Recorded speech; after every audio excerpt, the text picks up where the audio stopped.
रचाई कृष्ण नाम की। मैंने बिंदिया सजाए कृष्ण नाम की। मैंने बिंदिया सजाई कृष्ण नाम की। अब छाया है कृष्ण मेरे अंग अंग में। अब छाया है कृष्ण मेरे अंग अंग में। मेरा तन मन रंगा है कृष्ण रंग में। मेरा तन मन रंगा है कृष्ण रंग में। मेरा जीवन है कृष्ण मेरा प्रीतम है कृष्ण। मेरा जीवन है कृष्ण मेरा प्रीतम है कृष्ण। मेरा जीवन है कृष्ण मेरा प्रीतम है कृष्ण। मेरा जीवन है कृष्ण मेरा प्रीतम है कृष्ण। मैंने ज्योति जलाई रे कृष्ण नाम की।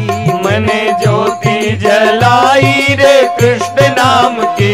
मैंने मेहंदी रचाए कृष्ण नाम की। मैंने मेहंदी रचाई कृष्ण नाम की। मैंने बिंदिया सजाए कृष्ण नाम की। मैंने बिंदिया सजाई कृष्ण नाम की।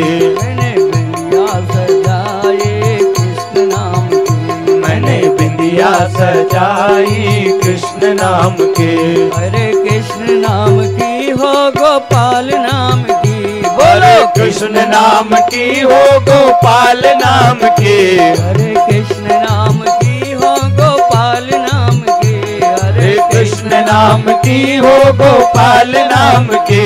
मैंने मेहंदी रचाए कृष्ण नाम की। मैंने मेहंदी रचाई कृष्ण नाम की। मैंने बिंदिया सजाए कृष्ण नाम की। मैंने बिंदिया सजाई कृष्ण नाम की।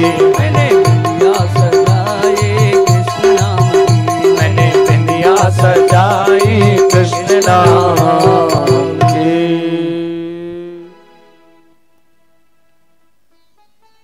अनंतानंत ब्रह्मांड नायक अकारण करुणा वरुणालय योगेश्वर परमेश्वर गोप गोपेश्वर नंद नंदन यशोदानंदन श्री बालकृष्ण जो आद्या शक्ति पराशक्ति वैजंती माला योगेश्वरी परमेश्वरी वृंदावनधीश्वरी ब्रिखभान नंदनी राधा जो मारुत नंदन हनुमान जी महाराज भूत भावन भगवान भोलेनाथ राम बाजगदम्बा माँ भगवती अनंत श्री शमलंकृत परव्राजकाचार्य श्रोत्री ब्रह्मण स्वामी परमंश महाराज के श्री चरणों में इस दास का कोटि कोटि नमन वंदन।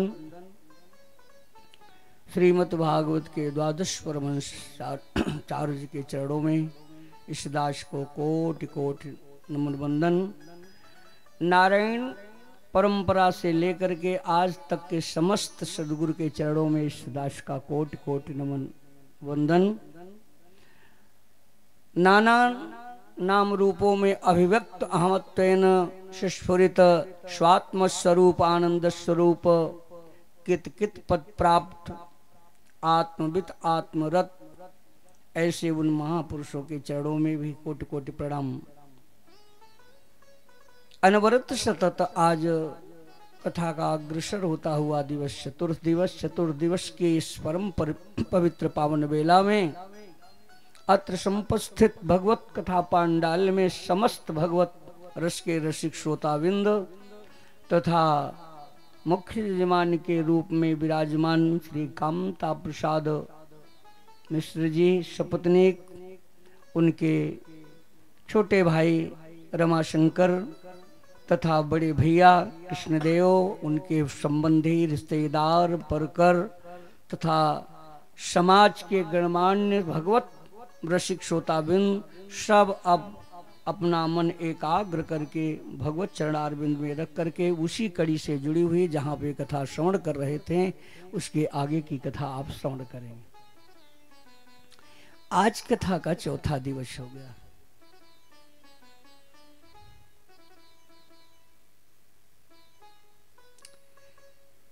परीक्षित उदंग मुखम दक्षिण कूल आस्ते, जैसे आप सब बैठे हैं उत्तर की तरफ मुंह करके, ऐसे ही गंगा तट पर पद्मासन लगाए उत्तराभिमुख होकर के परीक्षित गुरुदेव जी के सम्मुख बैठे।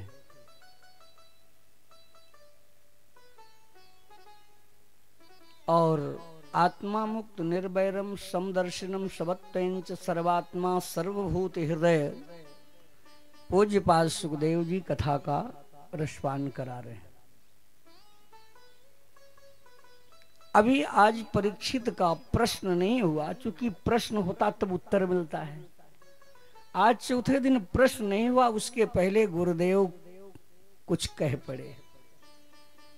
परीक्षित, आज चौथा दिन हो गया, तुम्हें हम खाते पीते देखा नहीं, जल भी तुमने नहीं ग्रहण किया, 4 दिन हो गए, तुम्हें भूख प्यास नहीं लग रही? बेटा विराम करो, भी पहले कुछ खा पी लो, तब फिर हम कथा प्रारंभ करें।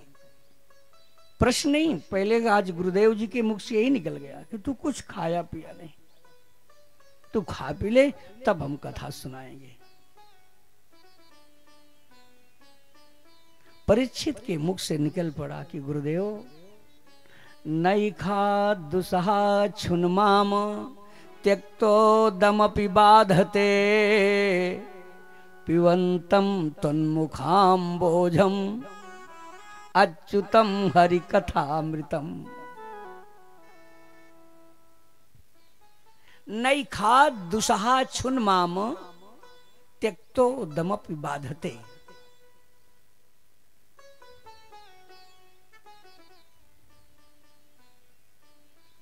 ऐसा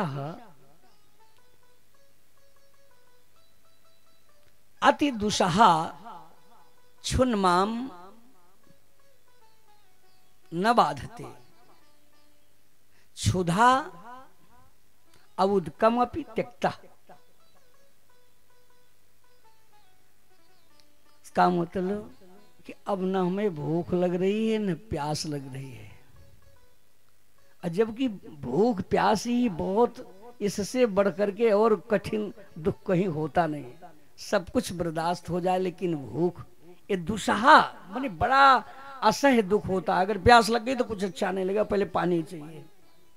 लेकिन पिबंतम तन्मुखाम्बोजम, जबकि आपके श्रीमुख से ये झरझर झरती हुई सरस्वती की धारा प्रवाहित हुई, और उसमें मैं डुबकी लगाया और इससे जब पान कर लिया तो भूख प्यास, भूख की तो बात छोड़ो, उदकम अपि न बाधते।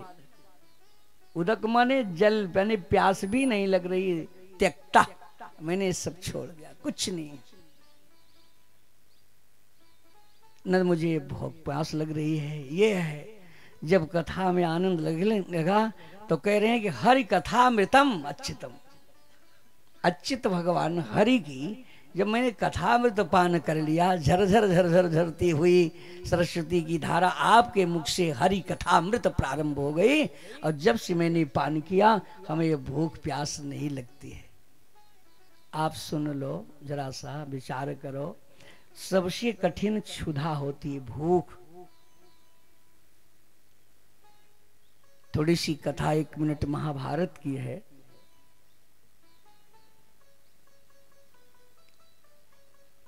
गांधारी के सब पुत्र मर चुके। महाभारत के युद्ध में सब पुत्र मर गए हैं, और लाश एक पे एक, एक पे एक, एक पे एक करके ढेर लगी है। और उसी लाश के पास बैठ करके गांधारी रो रहे हैं। लेकिन रमाशंकर जी, अब ध्यान दो, कथा के पहले सब बताए दो अकरा क्या करना है क्या नहीं। हाँ, अब कल से यहाँ कोई नहीं आओ, जब कथा में हम जजमान को बैठा लें, आप सब जो कुछ उस पूरी बात सब बता दिया कर, तब आओ कर, क्योंकि आप ही तो मुख्य आधार हो, केंद्र आप बनते हो, केंद्र बिंदु। भाव जो चल रहा है, अब अगर हमारे मुख्य जजमाने इधर उधर कोई बात आवे ना, तो हमारी कथा 50% फिर अपने आप घट जाती है। हाँ, बोलो भागवत भगवान की। जरा कितनी आपको ये मूल्य बात है, भगवत कथा की महत्ता है। अगर सही सही जो पी लिया तो परीक्षित कह रहे हैं कि जब से आपके श्रीमुख से मैंने ये कथामृत पान की, भूख प्यास हमारी अपने आप शांत हो गई। और सबसे कठिन, जबकि ये सब बर्दाश्त हो, लेकिन भूख लगे तो, भूख अगर है तो फिर उस समय अगर कोई दुख हो तो रोना तो नहीं आता जब तक खा पी न लो। तो गांधारी रो रही थी, पुत्र के मरने के बाद रो रही थी। और उसी समय भगवान श्री कृष्ण तो लीला करवे करते हैं, नाटक करते हैं। पहुंचे, कहा बुआ जी अब रोने धोने से कुछ काम नहीं चलेगा, बहुत रो लिया।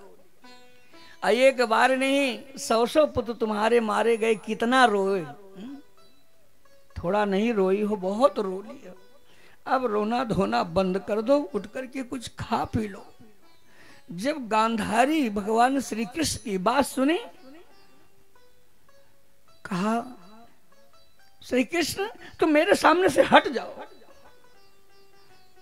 तेरे कारण ही मेरे 100 पुत्र मारे गए। अगर तू चाहता तो महाभारत न होता, और महाभारत करा करके मेरे पुत्रों को तू मार डाला। तू हट जाओ मेरे सामने से, मैं कुछ नहीं खाऊंगी। भगवान श्री कृष्ण चले गए, अभी कहना था। श्री कृष्ण चले गए। अब रोते रोते, कब तक नहीं भोजन करोगे, कब तक नहीं पानी पियोगे। पुत्र शोक में रो रही थी। अब उनको भूख सताई, जब अधिक भूख लगती है तो रोनो, जब खा पी लो तो फिर रुलाई आती है। गांधारी इधर उधर देखा तो वहीं जहां पुत्र की लाशें थी, बगल बेर का पेड़ था, उसमें पके पके फल खूब पीले पीले थे। अब कैसे तोड़े, कैसे पहुंचे, तो क्या कि धीरे धीरे अपने पुत्रों की लाश पर चढ़ गई, पुत्र की लाश पे चढ़ गई। बोलो भागवत भगवान की जय हो। अब जब पुत्र की लाश पे चढ़ गई और चढ़ के बेर तोड़ तोड़ करके खाने लगी, उसी समय, जरा ध्यान से सुनो, उसी समय भगवान तो सर्वत्र हैं, श्री कृष्ण प्रकट हो गए। जब गांधारी बेर को तोड़ तोड़ करके पुत्र की लाश पे खड़ी होके बेर खा रही थी। अरे बुआ जी ये क्या कर रही हो? अरे राम राम, मृत शरीर पर खड़ी, और वो भी अपने पुत्रों की मृत शरीर पर खड़ी होके तू बेर खा रही हो। भगवान तो हर समय पहुंच जाते हैं, ये क्या कर रही हो? अरे राम राम। गांधारी ने जो कहा है वो सुनने योग्य है, आप लोग सुन लो ध्यान से, सभी समाज में बैठे हो। गांधारी ने भगवान श्री कृष्ण से कहा कि वासुदेव वासुदेव जरा कष्टम अकष्टम निर्धन जीवनम, वासुदेव जरा कष्टम कष्टम निर्धन जीवनम, पुत्र शोकः महाकष्टम कष्टात् कष्टतरम क्षुधा। 4 प्रकार के जीवन में महाकष्ट माने, इससे बड़ा दुख कुछ नहीं है। कौन कौन? सबसे पहला कष्ट है तो बुढ़ापापन, समझ गए? जब तक जवान हैं, ताकत है, और के तो बात छेड़ो। अगर अपनी ताकत घट गई, वृद्धापन हो गए और बेटा भी संस्कारित नहीं है तो आपको फटकारेगा। क्या उससे आप जीत पाओगे? आपको अपमानित करेगा। उस समय कितना कष्ट होगा। अभी तने नहीं, वृद्धापन में कोई जो अनुशासन आपका चलता था, चाहे बहू हो चाहे बेटा हो, अगर संस्कारित नहीं है, आप कई बार कहोगे हे भैया, तो बोले चुप बैठे रहो।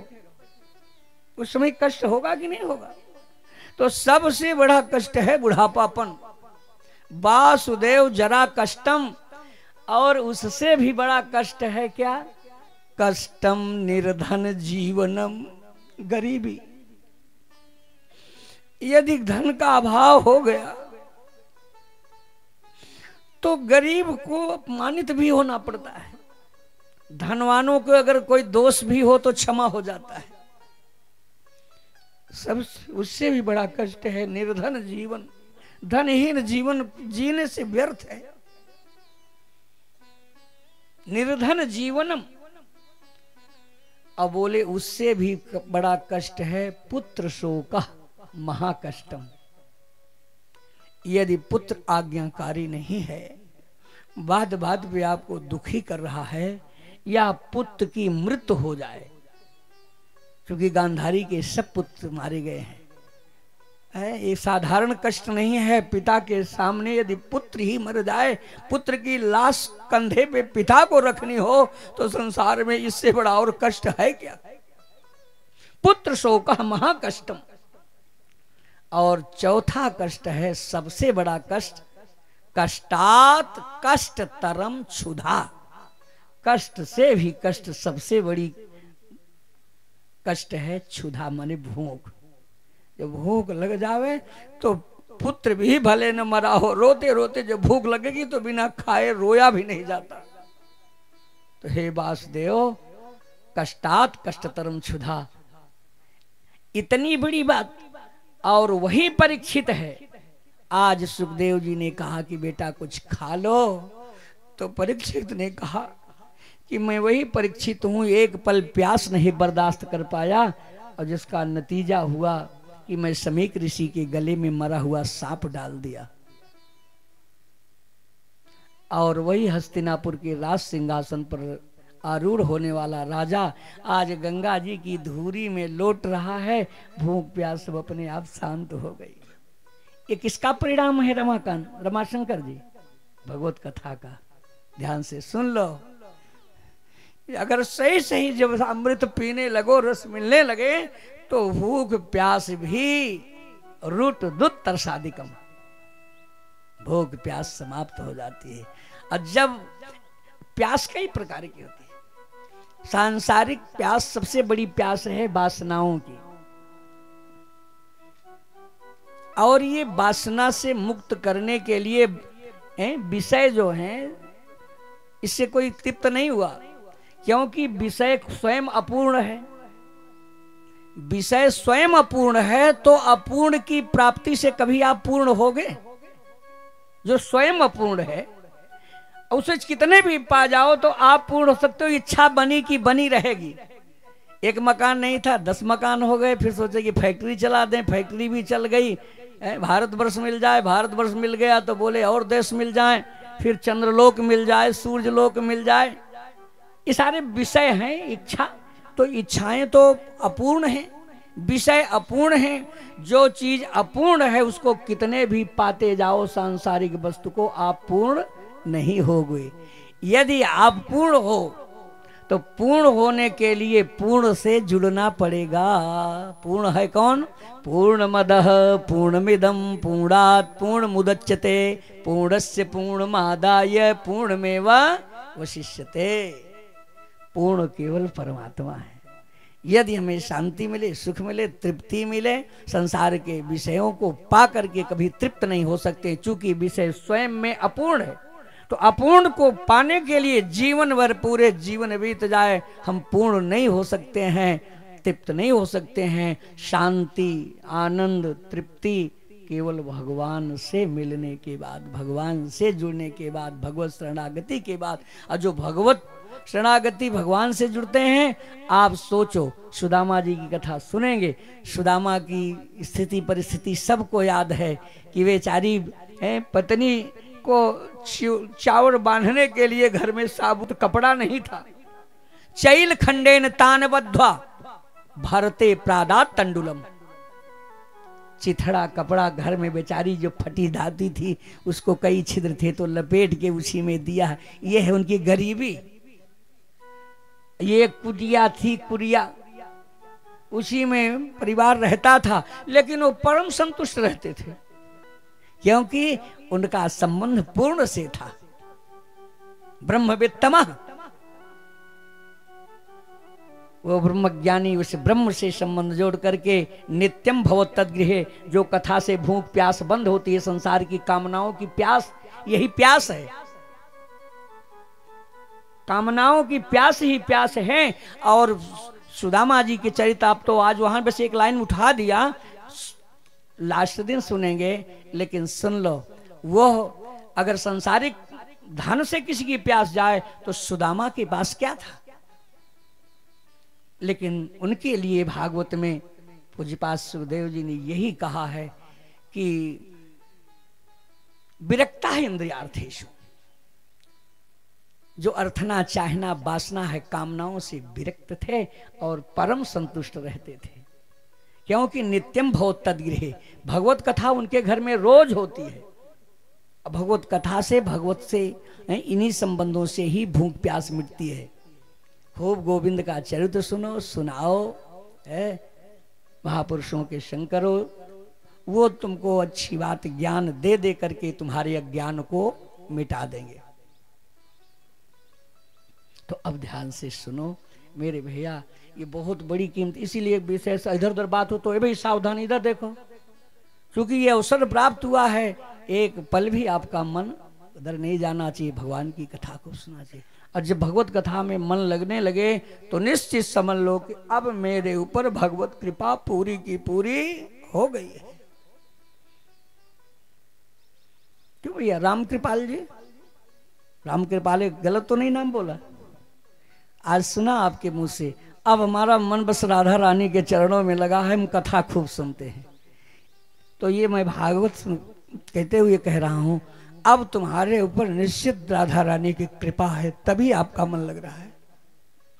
भगवत कथाओं में, सत्संग में यदि मन लगने लगे तो समझ लो कि गोविंद की कृपा है। बहुत से लोग कार्यक्रम करते हैं स्वयं अपने द्वार पर, फिर भी अरे कभी कभी तो मुख्य श्रोता ही हमसे परमिशन लेते हैं, महाराज आज के दिन नहीं रहे, क्षमा करना, आज तेरी की भला करे। हाँ, मुख्य जजमान कहता है कि आज के दिन महाराज हम नहीं रह पाएंगे। और घर परिवारों वाले, महाराज क्या बताए, हम सुन नहीं पाए कथा, दौड़ते ही रहे। अरे ये इसलिए दौड़ते रहे कि भगवान की कृपा नहीं है, नहीं तो 6 महीने से व्यवस्था हो रही, 7 ही दिन में सारी व्यवस्था बाकी रह गई। 6 महीने से व्यवस्था चल रही है, सब सारी व्यवस्थाएं, 7 दिन तो पूरे परिवार को बैठ करके सुनना चाहिए। जो कार्ड बांटना है, चीनी कोहड़ा की व्यवस्था, पालकी आलू की करनी है, जो भी करना है, निमंत्रण, ये सब पहले दे करके सीधे कथा में बैठ जाओ कि अब 7 दिन हम नहीं हटेंगे, केवल हरे लीला श्रोतुम अभीप से त्रिपुरा, हम भगवत कथा अब नहीं छोड़ेंगे, नहीं छोड़ेंगे। जब ये पिपासा बढ़े तब ना, और जब ये पिपासा बढ़ी, आत्म पिपासा, आत्मबोध की परीक्षित की, तो सब क्या छोड़ दिए बताऊं? वो हस्तिनापुर का राज सिंहासन सब कुछ, सर्वम दात, सब खाक करके छोड़ के चले गए। क्योंकि अब मुझे आहा, इस हस्तिनापुर के राज सिंहासन पे रह करके भी शांति नहीं मिली, जो गंगा तट पर आने के बाद अंत में कह दिया कि गुरुदेव आपके मुख से सुनने के बाद ये सांसारिक कामनाएं सब अपने आप समाप्त, त्यक्तो दमपि न बाधते। अब मुझे कोई भी सांसारिक प्यास, यही है प्यास का मतलब, कामनाओं की प्यास। और नहीं तो उस समय देखो, जब सिर पे वो मुकुट रखा ना, तो जब कलयुग व्याप्त हुआ तो बोले मैं राजा हूं, अब देखो कामना आ गई है, मुझे शिकार करना चाहिए, अभी तक शिकार किया नहीं, यही सब कामनाएं हैं। लेकिन गुरु के चरण में जाने के बाद, भगवत दर्शन, संत दर्शन होने के बाद उन्होंने स्पष्ट कह दिया कि अब मेरी कोई कामना है ही नहीं। पिबंतम तन्मुखाम भोजम अच्युतम हर कथा मितम, बस इसके अलावा आप कोई हमारी इच्छा नहीं, हरि कथा अमृतम ही चाहिए। तो अब इसलिए इस पे जोर दे रहे हैं कि लोग दिखावा में कथाएं खूब हो रही हैं, ज्यादातर यही, हम नहीं कह रहे हैं, भागवत में लिखा है कि यशो अर्थे धर्म पालनम,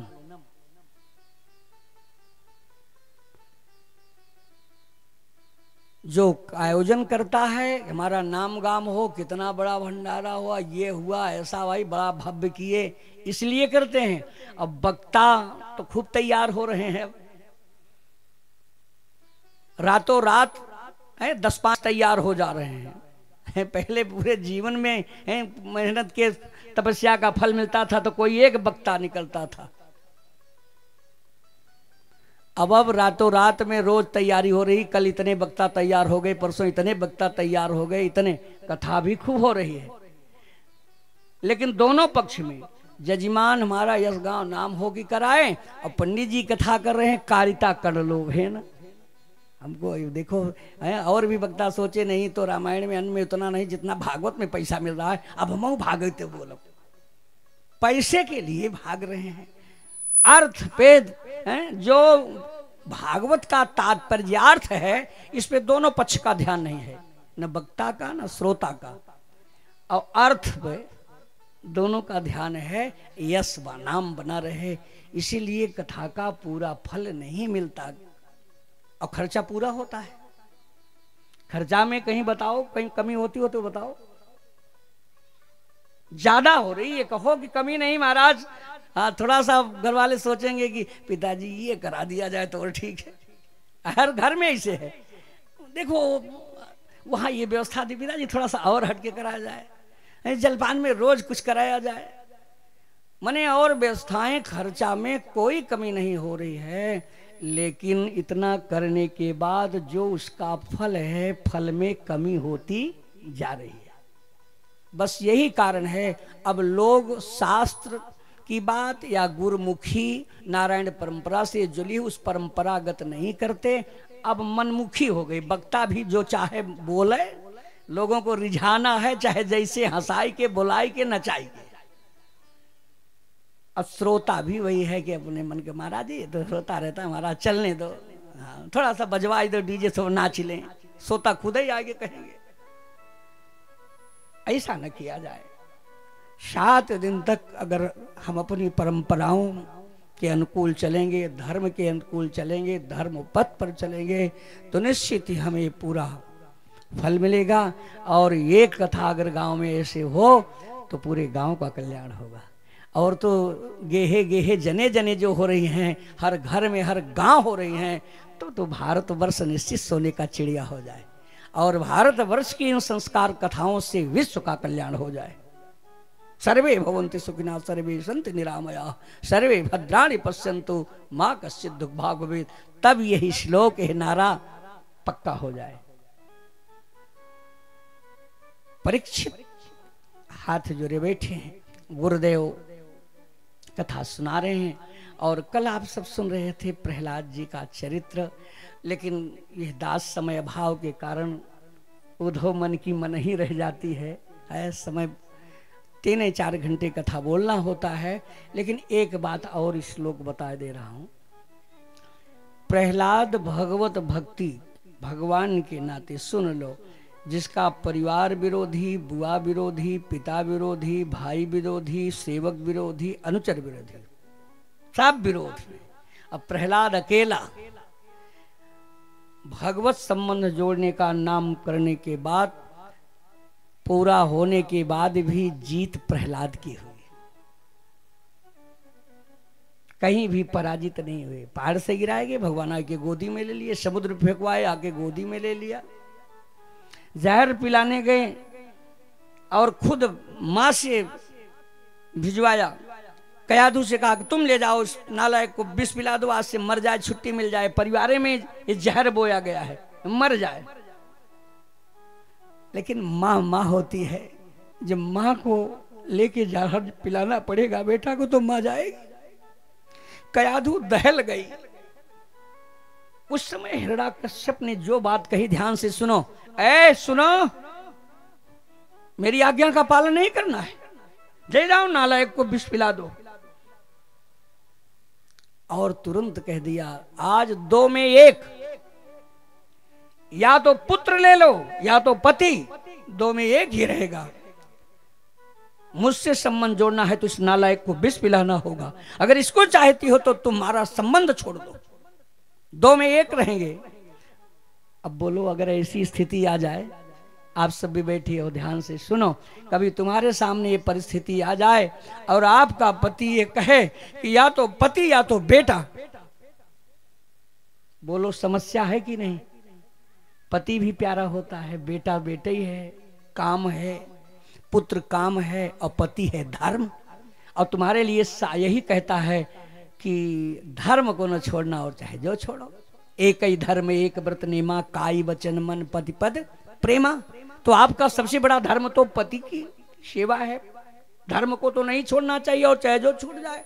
और लेकिन फिर भी माँ के लिए तो रक्त से तैयार की है पुत्र का कम महत्व है क्या?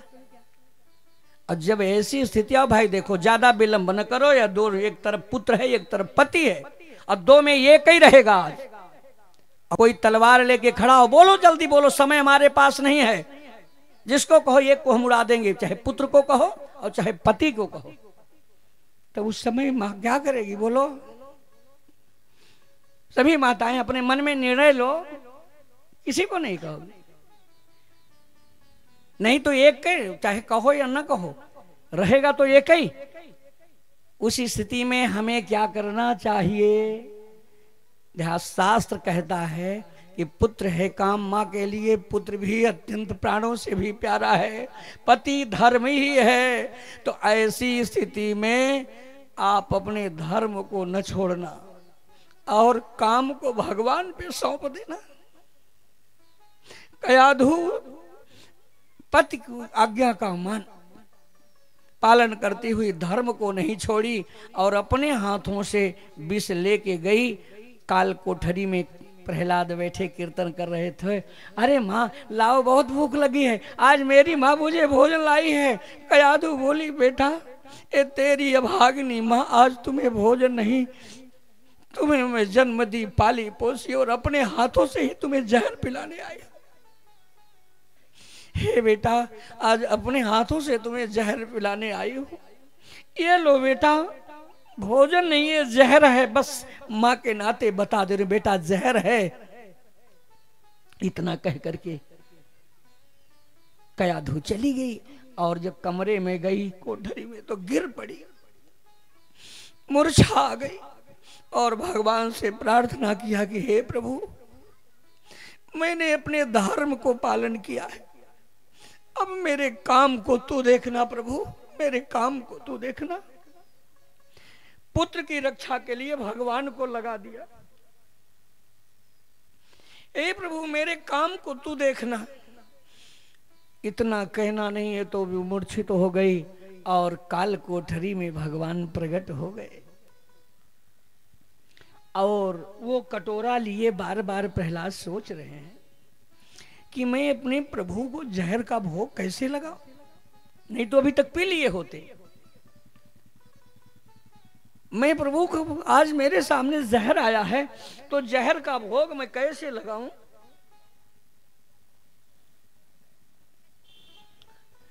यही सोच रहे थे, तब तक भगवान फिर सोचे कि चलो कोई बात नहीं, आज भोग नहीं लगाऊंगा, जहर है भगवान को नहीं, चलो मैं पी लेता हूं। और प्रहलाद जैसे जहर का कटोरा उठाया भगवान प्रकट हो गए और कटोरा को पकड़ लिया। बेटा ये क्या कर रहे हो? आज तक तुम्हारे सामने जो कुछ आया है बिना हमारा भोग लगाए तू ग्रहण नहीं किया, अब बिना आज मुझे अर्पण किए ही तू खा ले रहा है। प्रहलाद रोने लगे, प्रभु आज मेरे सामने जहर आया है तो क्या अपने प्रभु को जहर का भोग लगा दूं? कहा बस यही आज पहली गलती किए हो जीवन में, तुम्हारे सामने जो कुछ भी आवे पहले समर्पित कर दो, वो प्रसाद बन जाएगा, अमृत बन जाएगा। तुम्हें निवेदित भोजन करही,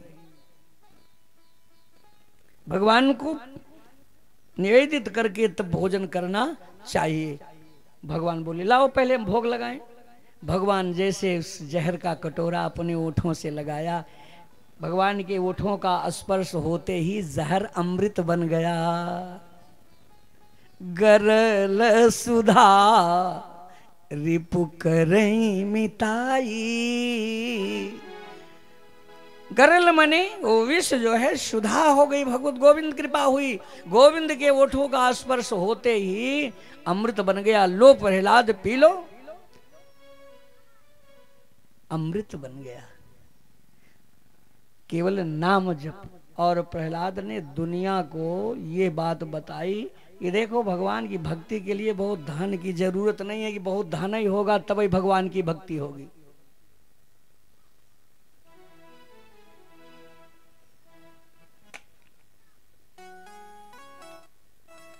या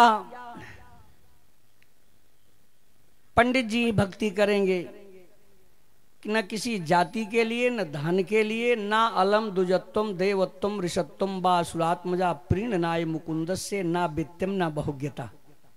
न बहुत वित्त माने धन की, न बहुत ज्ञान की, न जाति की जरूरत है, केवल प्रेम की जरूरत है। केवल अमलया भक्त्या। एक मल युक्त है जो माला भी जप रहे हैं लेकिन मन में कपट है। माला जप रहे हैं, भजन तो हो रही है, आपका देख रहे हैं कि पैसा गिर गया है, सोच रहे हैं माला जप रहे हैं, हे भरी हे हरि जल्दी जाएं उठाए ले, ये भी एक भजन है। तो ये मल युक्त है कि अमल है, कपट है ना। तो केवल अमलया भक्त्या संप्रसीदत भगवान। केवल निष्कपट भक्ति से ही भगवान प्रसन्न होते हैं। न जाति से मतलब है, न पाति से मतलब है, न धन से मतलब है। और दुनिया फिर चाहे विरोध हो, भगवत भक्ति में वो बड़ी शक्ति है कि सारे विरोधी ध्वस्त हो जाएंगे, आपकी जय होगी, कभी पराजय नहीं हो सकती है। तो भगवान से जुड़े रहो कभी है। और कभी कुछ दुख भी मिले तो समझो कि मेरे ही कुछ ऐसे कर्म है जिसके कारण आज प्रभु मुझे दंड दे रहे हैं, और उस दंड को भी स्वीकार करना, खुशी से स्वीकार करना चाहिए। लेकिन हम लोग जब कुछ ऐसे दंड मिलता है तो फिर उसको नहीं लेने को तैयार हैं, और जो अच्छा चीज मिलता है बड़े तब तो पड़ाके दगते हैं, खुशियां मनाते हैं। तो दुख के लिए तो रोते हैं, अब अच्छे के लिए पड़ाके दगाते हैं। कारण यह है कि मेरे कर्मों का दोनों फल है। कभी पड़ाके दिखते हैं तो कभी गम आ जाते हैं, तो गम भी तो मेरे कर्म का ही फल है, हिस्सा है, उसे कौन भोगेगा? भोगना पड़ता है। और प्रायश्चित हो जाए तो छुट्टी मिल जाती है। तो प्रहलाद चरित्र ऐसा चरित्र है, दुनिया को ये दिखाए कि भगवान की भक्ति के लिए केवल दिशा स्वभाव बदल दो। और अपने दैत्य बालकों को भी समझाया कि आसुरम भाव उन्मुंच, ये आसुरी प्रवृत्ति बदल दो बस। ऐसा नहीं आप पंडित जी हो, फला हो और आपका स्वभाव आसुरी है तो इससे भगवान नहीं प्रसन्न होंगे। केवट, रविदास, रैदास ये जितने हैं उनकी अमल्या भक्ति थी, उनसे भगवान जाके जुड़ गए। सेवरी के जूठे वेर, विदुर जी के साग, और जो सुख स्वाद उनमें मिला और कहीं मिलबे ही नहीं किया। तो अब आज समुद्र मंथन की कथा, देवदानों मिलकर के समुद्र मंथन किया। ध्यान से सुनो, ये संसार एक समुद्र है और दो वृत्तियां मेरे अंदर हैं, दोनों कभी कोई प्रभावी हो जाती है, कभी कोई प्रभावी हो जाती है। और भगवत संग जोड़ने वाले की वृत्ति तो भाई धार्मिक रहेगी, सुर वृत्ति रहेगी, और जो नहीं इससे दूर हैं वो असुर वृत्तियां हैं। तो यहाँ भी हमारे अंदर दोनों हैं। जैसा संग मिलता है, जैसा रंग मिलता है, वैसे रंग में ये वृत्तियां रंग पच जाती हैं। तो दोनों विचार करती हैं क्या किया जाए, क्या ना किया जाए। मंथन होता है कि नहीं होता है दोनों वृत्तियां का। कोई कहता है नहीं ये है माल, अगर मिल जाएगा 2 करोड़ है, 10 करोड़ अधर्म हो क्या है, लेकिन ले लेंगे, बच्चे खुश सुखी रहेंगे। फिर एक वृत्ति जो अंदर की है धार्मिक वृत्ति, कहती है नहीं गलत काम नहीं, बच्चे भूखे रहेंगे लेकिन हमको अनुचित गलत धन घर में नहीं आना चाहिए। ये दोनों वृत्तियां आपस में लड़ती हैं, यही मंथन है। और अंत में इस पर, लेकिन ऐसा नहीं कि बस तुरंत एक बार आने ने 1 करोड़ मिल रहा है ले लो, तो मंथन किए नहीं। अरे वैसे हाँ बड़ा खुशी हुई, रंजन हुआ, मनोरंजन हुआ और लाई के रख दिया, लेकिन उसका परिणाम गड़बड़ होगा। तो जो मंथन होता है, मेरे अंदर 2 वृत्तियां हैं, द्वैभूत स्वर्गो लोकेशमिन, लोकः माने जीव, लोक माने संसार होता है, लोकस्य जीवस्य, जीवात्मा के अंदर 2 वृत्तियां हैं, सुर और असुर। द्वैभूत स्वर्गो, भूत माने प्राणी, 2 वृत्तियां, सुर असुर एवच। अब देखो सुर कौन वृत्ति हैं, कौन असुर? कहा विष्णु भक्ता सुरा चैव। जो भगवत संबंध जोड़ने वाले हैं, सत्संग करने वाले हैं, धार्मिक प्रवृत्ति, ये सुर वृत्ति है तो इसी में आपका परिवार में कोई जरूरी नहीं कि 10 लोग हैं तो 10 ये कई प्रवृत्ति के हों, और जो उसके विपरीत हैं तद विपर्या असुर एव च। घर में एक पिता का बहुत भक्त है, एक पिता को बहुत प्रताड़ित करता है, माँ नहीं मात पिता नहीं देवा, असाधुन सन करवा वही सेवा, वो धर्म के विपरीत में रहता है। तो ये 2 वृत्तियां जीवात्मा के अंदर रहती हैं, तो ये मंथन करना चाहिए। जब तक इस पर मनोविचार नहीं हुआ, बार बार मंथन करना पड़ेगा। अब जब मंथन सही सही करोगे तो एक दिन निश्चित उसमें से अमृत निकल आएगा, निश्चित अमृत निकलेगा। तो ये जो कथा है, बाकी तो आप सुने होंगे कि देवदानव मिलकर के समुद्र मंथन किए, मंथन करते समय वो मंदाचल पर्वत नीचे चला गया, ऐसे ही कथा न। लेकिन सुनो इसका रहस्य, सुनो, भागवत रहस्य है, कहानी नहीं है। ये पढ़ोगे स्वतः तो लौकिक जैसे कहानी लगती है, लेकिन है अलौकिक। अलौकिको ये महिमा मुनीश्वरा, भागवत की महिमा ही अलौकिक है, भागवत एक रहस्य है। तो देखिए अब कथा प्रेम से सुने। जब देवदानव मिलकर के समुद्र मंथन किया, मत्थमाने शोदिर ने आधारो ही आपो विशत, बिना आधार के मंदराचल पर्वत जल में डूब गया। देवता हरिशरण में, ये देखो 2 वृत्तियां हैं। जो सूर्य वृत्ति है, देवता माने सूर्य वृत्ति, वो है तो दैत्य भी, लेकिन भगवान की शरण में कौन गया? देवता। हरि शरणम ययुहु, ये भगवान की ओर जाती है वृत्ति। अब असुर वृत्ति के छोड़ो यार, ये कथा पता है इस बच्चे में, ये तो लोग धंधा है, पंडितों ने कि सब पाल लिया है व्यापार। हाँ अक्सर इसे कहते रहते हैं, ये महाराज खाने खाने का धंधा पंडितों लोग अपना पाल लिए हैं और सबको बेवकूफ बना के लूट के ले जा रहे हैं। राम कृपाल जी ये बात सुने हो कि नहीं? हम तो बहुत सुने इस बात को, हैं जो बेवकूफ इकट्ठा होते हैं महाराज, ये सब गजब है। अरे कम से कम अब तो सचेत हो जा, मैंने अपन नारा लगाओ थे कि अब तो आप लोग सचेत हो जाओ। अरे देश बेच खाए हैं, अब तो आप लोग सुधर जाओ, पंडितों के पीछे न दौड़ो। तो ये है कौन? असुर वृत्ति, राक्षस वृत्ति है। वो अपने स्वभाव थोड़ी छोड़ेंगे, आप अपने स्वभाव में रहो, अपने स्वभाव में रहे। अब तो देख लो दोनों हैं, मंथन में दोनों लगे हैं, लेकिन सूर्य वृत्ति हरि शरणम यऊ, वो भगवान की शरण में गई, अपना स्वभाव ने। अब असुर एक बार नहीं सोचे कि भगवान का स्मरण कर ले, भगवान की सुनी, जो शरणागत की सुनते हैं तुरंत विलोक के विघ्नेश विधिम तदेश्वरा। जब देखे कि इनके विघ्न बाधा आई है, देवता हमारी शरण में आए हैं, तो ऐसा विघ्न बाधा विलोक किया भगवान देख करके, और अपने शरणागत को भगवान को दया आ गई तो तुरंत अपना स्वरूप बदल दिया। कृत्वा बपुः कच्छप रूप मद्भुतम, कच्छप रूप धारण करके भगवान प्रविश्य तो यम गिरिमुज्जहार, जल में प्रवेश करके पहाड़ को अपनी पीठ पर धारण कर लिया। जरा एक एक बात विचार करो, इतनी बड़े मंदराचल पर्वत को शरणागत के ऊपर दयालु होकर के भगवान अपने ऊपर बोझा थाम लिया। है कोई ऐसा संसार में कि आपका पहाड़ जैसे दुख रूपी बोझा स्वयं ले ले, आपको सुखी कर दे? अगर नजर दौड़ा के जाओगे तो भगवान के सिवा और ऐसा कोई नहीं कि मेरे पहाड़ जैसे दुखों को अपनी पीठ पर धारण करते हैं। और जब दयालु होते हैं तो मेरे किए हुए पहाड़ जैसे दुष्कर्म के पापों को भी भगवान ले लेते हैं, उसको भी ग्रहण कर लेते हैं। कौन हरता है पाप? पतित पावन भगवान है कि नहीं? आपके पहाड़ जैसे आपके अधर्म को भी शरणागत हो गए तो फिर भगवान इतनी जल्दी दयाल होते, अल्लाह तुम जो अपना जितना है रोग दो हमको दे दो, हम ले लेंगे। है असलदार के लोग कहेंगे हे भैया देखो इनसे आप वहां पानी न पीना, उनके यहाँ न जाओ, उनसे अधर्म हो गया, पाप हो गया। और लेकिन सही सही अगर शरणागत गया तो फिर चाहे जितना बड़ा पापी हो, ये नेच पापा यदुपाश्रया शुद्धम तस्मै प्रभु विष्णु नमः। आपका पहाड़ जैसे यदि पाप हो अधर्मों का तो वो भी ले लेते हैं, आपके दुखों का पहाड़ भी जैसे शरणागत हो गए तो भगवान ले लेते हैं।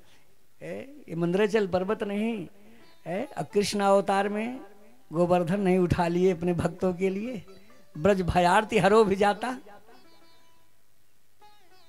ब्रजवासियों के भय और आरती माने कष्ट दुख जब आया, भयार्ती उनको जो भयभीत हो गए, आर्त माने उनको दुख आया, तो भगवान बोले घबराओ नहीं, हम तुम्हारे लिए गोवर्धन उठा लेंगे। और 7 दिन तक ऐसे अपने ऊपर भार लिए रहे, आओ सब लोग इसमें अंदर आ जाओ।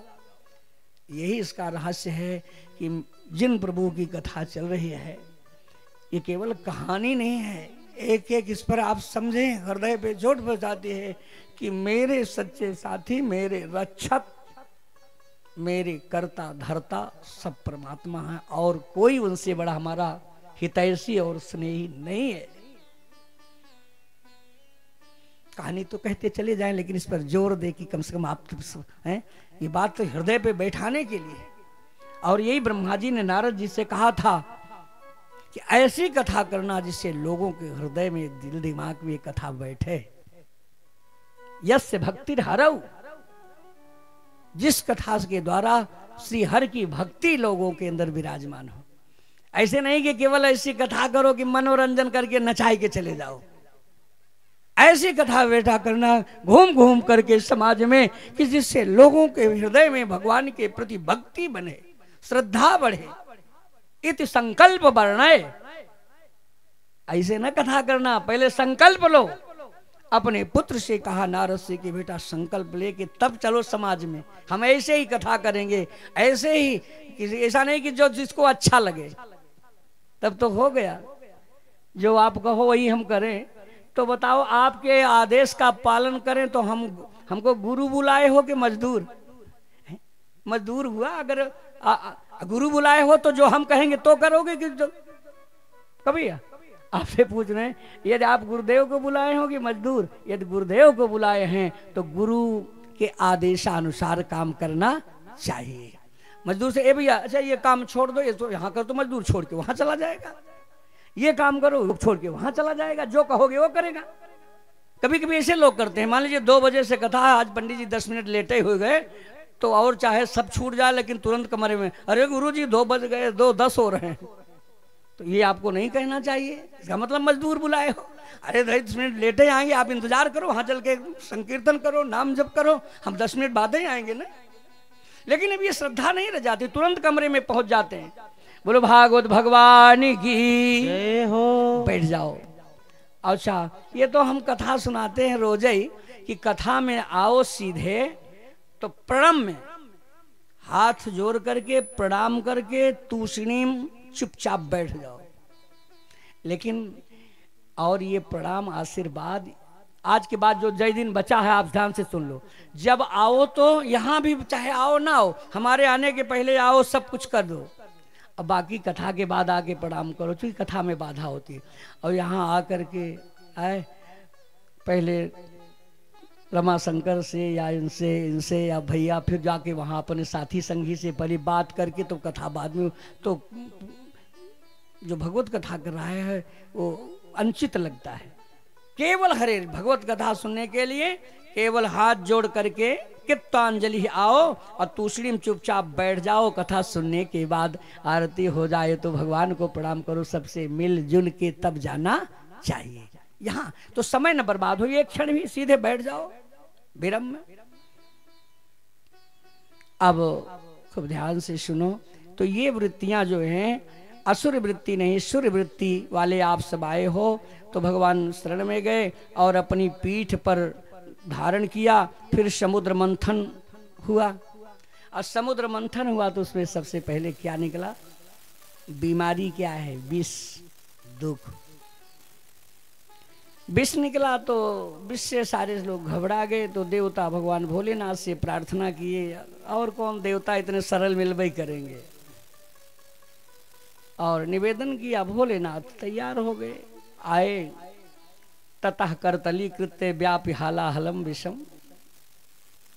जैसे देवताओं ने निवेदन किया कि आप चल करके समुद्र में जो विष निकला है पान कर लो, हम लोग उससे बड़े दुखी हैं। तो पार्वती जी बगल में बैठी थी, इसे देखने लगी देवताओं के, गजब हैं ये है? बढ़िया चीज होगा तो नहीं पूछेंगे हमारे पति के, जहर माहौल निकलेगा तो यहाँ दौड़े आ जाएंगे। भोलेनाथ को थोड़ा मना किया। देवताओं के सामने ही भगवान भोलेनाथ बोले कि देवी जी तुम क्या कह रही हो? ये देवता सुन रहे हो क्या कह रहे हैं कि चलो जहर खाए लो। तो आप क्या कह रही हो बताओ, जाऊं कि न जाऊं? आप सुन रही हैं कि नहीं? आपके पति को ऐसे कहा, भाई कोई धर्म संकट में कहा है कि चल के यार हमें बड़ा कष्ट है, और वही अगर आप जहर पी लेते कामता प्रसाद तो हमारा पूरा परिवार बच जाता। अब आप ही के सामने इनसे कह रहे हो। अब आपसे पूछें कि देवी जी आप क्या कह रही हो? जो कह रहे हैं आपकी क्या इच्छा है, जाऊं? आपसे पूछें कि जाऊं तो क्या कहोगे? बता दो हमसे, ऐसा कर दो ऐसे कर दो, नहीं जाने दोगे? अबे धर्म संकट में के जान पंडित जी कुछ और बात कर रहे हैं। या तो ये मतलब कामता के मजा तू ना ज्यादा, नहीं तो तुरंत कह दे चाहिए नहीं हम बिल्कुल न जा दे अपने पति के जहर खाए, कैसे जा दे? न जा दे वो। हाँ देख लेना, यही बात भोलेनाथ ने कहा कि देवी जी बताओ, देवता जहर के लिए हमको निमंत्रण देने आए हैं, बताओ जाऊं कि न जाऊं? पार्वती जी ने जो उत्तर दिया ध्यान से सुनो। पार्वती जी भोलेनाथ के सामर्थ्य को जानती थी। पार्वती जी का उत्तर ये हुआ, पार्वती जी बोले कि हे स्वामी, जिससे लोगों का भला हो वही आप काम कीजिए। ये पार्वती जी का उत्तर है, वो जानती थी। भोलेनाथ बहुत प्रसन्न हुए, लेकिन ये बात कोई कहने को नहीं तैयार है। वास्तव में अगर हमें बहुत थोड़ा सा ये विष का मतलब, जहर का मतलब है थोड़ा सा दुख उठाना पड़े, और मेरे दुख उठाने से किसी अनेक को, हजार को सुख मिल रहा है, तो बहुत इतना स्वार्थ में नहीं होना चाहिए कि नहीं नहीं तुमको जरूरत नहीं है। अरे भाई हमारे 1500 रुपए खर्चे हो गए किसी के दुख में, अब पत्नी कहते काहे को आप खर्चा कर दिया? आपके 1000 लगे, उसी 1000 से किसी का बहुत बड़ा काम हो गया।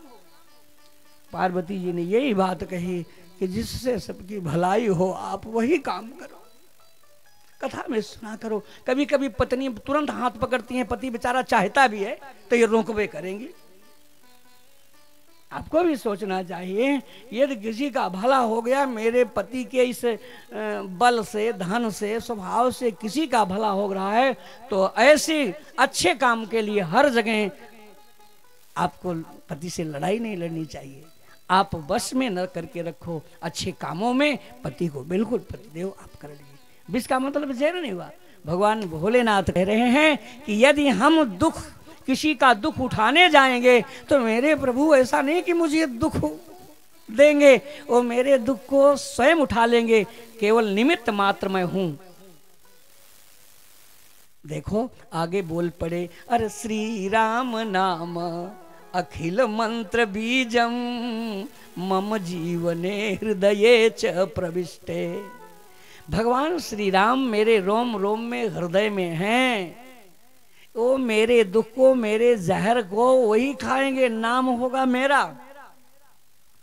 नाम होगा हमारा कि वो आए हमारी इतनी मदद कर गए। कभी होता है ना, किसी हमको आवश्यकता है बहुत पैसे की या किसी चीज की, और काम नहीं हो रहा है, आप आ गए, अब आपने हमको 10-20 हजार उसमें मदद कर दिया, तो हम रोज गाएंगे कि भैया देखो 20 हजार हमको आके अपने आप देंगे। लेकिन आप थोड़ी दे गए, नाम आपका कौन करा रहा है? परमात्मा। परमात्मा ने व्यवस्था किया, लेकिन नाम आपका कर रहा है। तो भगवान भोलेनाथ बोले कि नाम होगा मेरा और काम करेंगे राम जी। श्री राम नाम अखिल मंत्र बीजम मम जीवने हृदये च प्रविष्टे। मेरे जीवन में, रोम रोम में, हृदय में राम जी हैं। ये तो साधारण बात है, वो तो पहाड़ जैसे भी विष को, विष माने दुख को अपने सिर पर सबकी भलाई के लिए धारण करते हैं। हाला लंबा प्रलया न लंबा मृत्युर्मुखम्बा विषताम कुतो भयम। ये तो थोड़ा था विषय प्रलय अग्नि का, माने संसार का संपूर्ण दुख अगर आवे, विष आवे, तो भी भगवान श्री हरि राम जी खा जाएंगे, नाम होगा मेरा।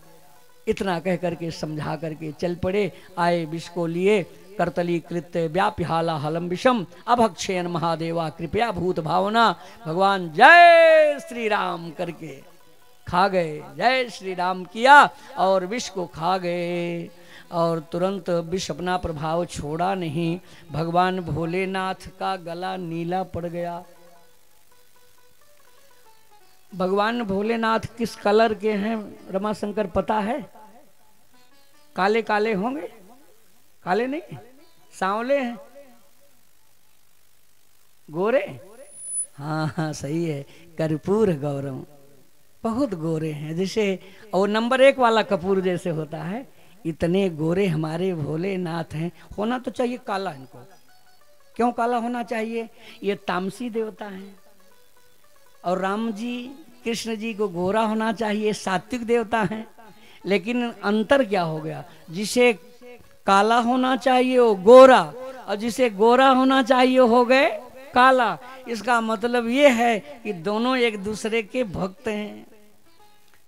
भोलेनाथ का ध्यान करते करते राम जी कृष्ण जी, उनका कलर उन पे आ गया, और शंकर जी इनका ध्यान करते करते उनका कलर उन पे आ गया। ये है तो गोरे इस गले पे वो विष जो है काला काला हो गया, नीला पड़ गया, और भगवान का उससे शोभा बिगड़ी नहीं। तच्च साधोर विभूषणम, आभूषण बन गया। क्योंकि परोपकार करोगे तो कभी आपकी बुराई नहीं मिले, आपका सम्मान बढ़ता है, आभूषण बढ़ता है।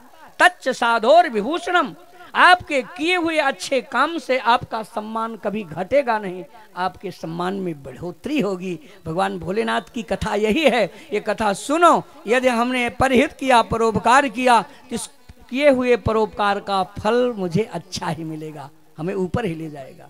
तच्च साधोर विभूषणम, भगवान भोलेनाथ का आभूषण हो गया, और उनका एक नाम हो गया नीलकंठ। बोलो नीलकंठ भगवान की जय हो। नाम बढ़ा कि नहीं? 1000 नाम इसीलिए होते हैं अनंत नाम भगवान के। वो काम अच्छे अच्छे करते हैं, उनके नाम बढ़ते जाते हैं,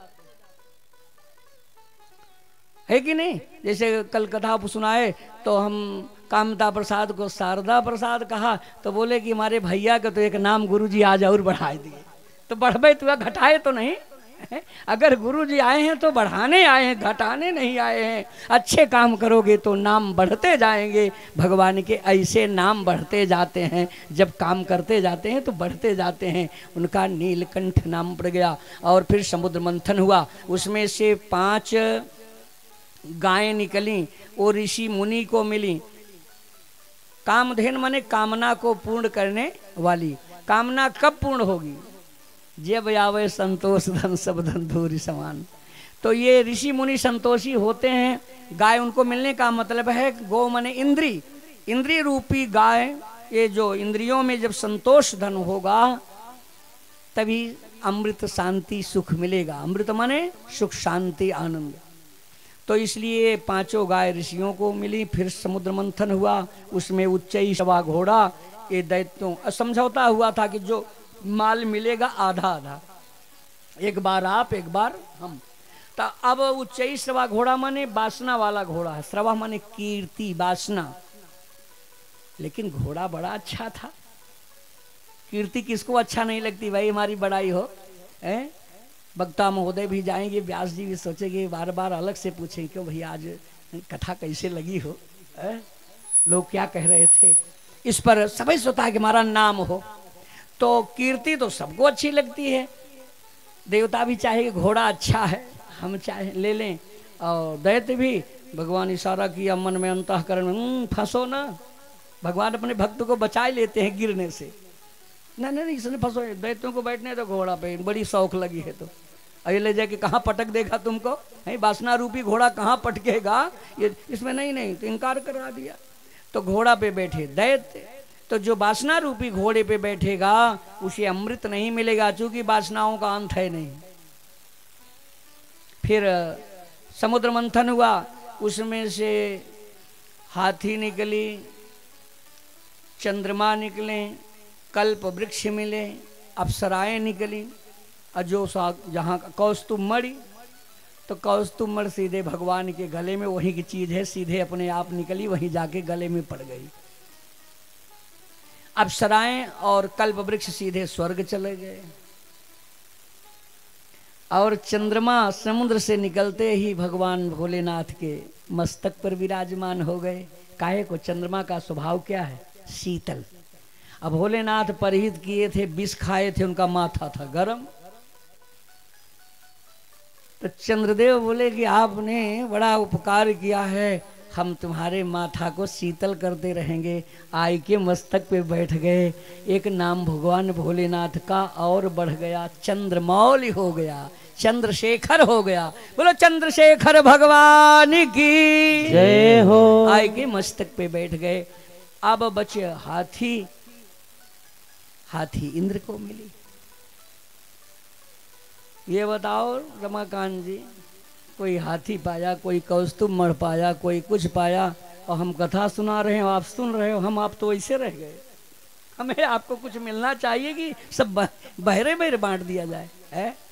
आप सुनो, हमें आपको जो मिल रहा है वहाँ जाने न पावे, बिल्कुल अपना अपना हिस्सा ले लो। हमें आपको अभी इस हाथी की कथा से शिक्षा मिल रही है, शिक्षा ले लें, उसमें से रहस्य स्वीकार कर लें जो मेरे जीवन में काम आवे। हाथी की दृष्टि देखो और हाथी की चाल चलो। हाथी पे बैठने का मतलब है हाथी पे सवार हो तो हाथी की दृष्टि और हाथी की चाल। हाथी बड़ी देखो आंख छोटी होती है, तो हमारे अंदर भी दो आंखें हैं, सूक्ष्म दृष्टि, स्थूल दृष्टि। सूक्ष्म दृष्टि अंतर्मुखी है, स्थूल दृष्टि बाह्यमुखी है। ये जो आंखें देख रहे हैं एक दूसरे को, कौन है? स्थूल। तो ये हमारी आंखें बहुतायत, जिसकी अंतर्मुखी आंख बंद होगी, केवल एक ही खुली है, तो कभी अपनी ओर देखे नहीं दूसरे की। देखो ये कितने बुरे हैं, किसी के हम अरे महाराज आप जानते ना, हम पड़ोसी, इनके हाल तो हम जानते हैं। माने दूसरे की बुराई ये आंखें अपनी ओर कभी नहीं, चूंकि अंदर वाली आंख तो बंद है। अब मेरे अंदर कितनी बुराई है कभी तो देखी नहीं। इसलिए अगर लक्ष्य पाना है तो अंतर के पट खोल रे तुम्हें पीऊ मिलेंगे। अंतर के पट खोल रे तुम्हें पीऊ मिलेंगे। जब तक अंतर का पट, अंतर्मुखी आंख नहीं खुलेगी, तब तक लच्चू की अंतर्पुटी आंख खुलेगी तो आप अपने अंदर अपनी बुराई को देखोगे। हम इनकी कैसे बुराई करें? इनके अंदर एक बुराई है, मेरे अंदर तो सैकड़ों बुराइयां हैं। हे प्रभु मैं अपनी बुराई दूर करूं, तो आप अपनी बुराई दूर करने में लग जाओगे और कभी दूसरे की बुराई नहीं करोगे, न दूसरे को बुरा देखोगे, तो निश्चित ही आपका लक्ष्य पूरा होगा। कामता प्रसाद जी सुन रहे हैं ना, हमारे जीवन का लक्ष्य है कि हम किसी की बुराई देखने, किसी की बुराई करने नहीं आए हैं। हम, मैं कौन हूं, मेरा क्या कर्तव्य है, हम अपने लक्ष्य की ओर आगे बढ़ें। और हाथी की चाल का मतलब हुआ, हाथी जाती रहे, कुत्ते भूखते रहे। ये बुराई करने वाले, निंदा करने वाले कुत्ते ही तो हैं, उनका एक ही उद्देश्य है। वो कथा होता नहीं समझेंगे, कहीं बैठ के चौराहे पे इधर उधर प्रपंच ही करते होंगे। तो ये बुराई करने वाले, निंदा करने वाले कुत्ते हैं। आप उनकी बात पर ध्यान न दो, आप हाथी की तरह मस्ती में चलते रहो। तो आप उससे उत्तर मिला कि महाराज आप तो सही कह रहे हो, हम 20 साल से सुनते आ रहे हैं, और जब से सुने भाई तो हमारा समय था कमजोर, बच्चे छोटे छोटे थे, लेकिन अब बच्चे सब जवान हो गए हैं, हमारी भी संख्या बल बढ़ गई है। अब इनकी हम सुनने वाले नहीं, इनको हम देंगे जवाब। अब उत्तर ये मिला, तो ध्यान से सुनो। ये आपको धन बल सब अगर मिल गया, इस समय संपन्न हो गए, तो क्या वही काम करने वाले हो आप? मानवता छोड़ दोगे? सब कुछ भगवान अगर संपन्न कर देंगे तो मानवता छोड़ दोगे? कुत्ते वाला स्वभाव करो हैं? वो बुराई कर रहे हैं, निंदा कर रहे हैं, तो उनको शास्त्र कह रहा है कि कुत्ते हैं। और आप मानव हो, यदि भगवान ने आपको सुसंपन्न किया है, आज समय अच्छा लाया है, तो उनके स्वभाव में न पड़ो, नहीं तो आप भी तो वही हो जाओगे। जब लड़ाई करने लगोगे आप भी भूखने लगोगे, आप भी निंदा करने लगोगे, तो आप कुत्ते बन गए। क्या भगवान ने सब कुछ दिया तो कुत्ता बनने के लिए कि है? हम अपने मानव स्वभाव को बढ़िया से संवार के रखें। ये हमें शिक्षा यही मिलती है कि भगवान ने अगर ये अच्छा समय लाया है, सुसंपन्न किया है, धन से, बल से, जल से, सबसे आप बढ़िया हो, आपका समाज अच्छा बना है, तो अच्छे काम करो, किसी की निंदा बुराई न करो, आप आगे चलते रहो अपने लक्ष्य की ओर। यही इसका तो इससे हमें आपको क्या मिला कि देखो गुरुजी ने सही बात बताई। अगर हम लड़ाई झगड़ा में फंस जाएंगे तो जो हमारा उद्देश्य है, लक्ष्य है, वो छूट जाएगा। ये सब कहानी नहीं, कहानी से रहस्य हमको क्या मिल रहा है। फिर सुखदेव जी वर्णन करते हैं कि वो अमृत का कलश लिए, वो बरमाला लिए, फिर विष निकला, बारुणी मदिरा निकली। तो बारुणी मदिरा जब निकले तो दैत्य का नंबर आ गया, और पियो और पियो। ये कभी उसी कल भी बताए थे कि बड़ा अधर्म है। बारुणी मदिरा जो है मस्तिष्क से खराब करती है दिमाग। बहुत कुछ भगवान दिए, जिसकी बुद्धि खराब हो जाए वैभव का कुछ सुख पाएगा? तो अगर कुछ भी ना हो, अगर बुद्धि हमारी सही है तो हम पेड़ के नीचे भी रह लेंगे, तो जीवन को अच्छी तरह से बिता लेंगे। कभी भी नहीं पीना चाहिए। तो दैत्यों को अमृत नहीं मिलेगा, सुख नहीं मिलेगा। फिर लक्ष्मी जी बरमाला लिए निकली, अपने पति की खोज करने लगी। हम ऐसे पति के गले में माला डालूंगी जिसके अंदर कोई दोष न हो। बब्रे बरम सर्वगुणैरपेक्षितम रमा मुकुंदम निरपेक्षमीप्सितम। रमा माने लक्ष्मी जी ने सोचा कि मैं उसी का वर्ण करूंगी, उसी अपने को अपना पति बनाऊंगी जो निरपेक्षमीप्सितम, जो निरपेक्ष हो, वासना से विमुक्त हो। इच्छा क्या है? वासनाएं तो हो। अगर आप अपेक्षा करोगे किसी चीज की पाने की तो वासनाएं आएंगी।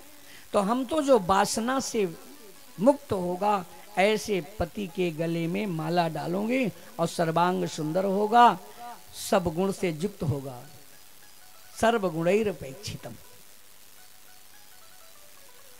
अब खोजने लगे तो कोई मिला नहीं। देवता की तरफ नजर की, उसमें भी कुछ कमाई, ऋषियों की तरफ उनमें भी कुछ कमी आई। आ गई तो भगवान विष्णु पीताम्बर ओढ़े पड़े थे। बोले अगर देखो सब हमको टकटकी लगा के देख रहे थे सब आप, लेकिन देखो ये जरूर पुरुष अच्छा है, ये तो आराम से उदासीन पड़ा है, इसके अंदर देखें।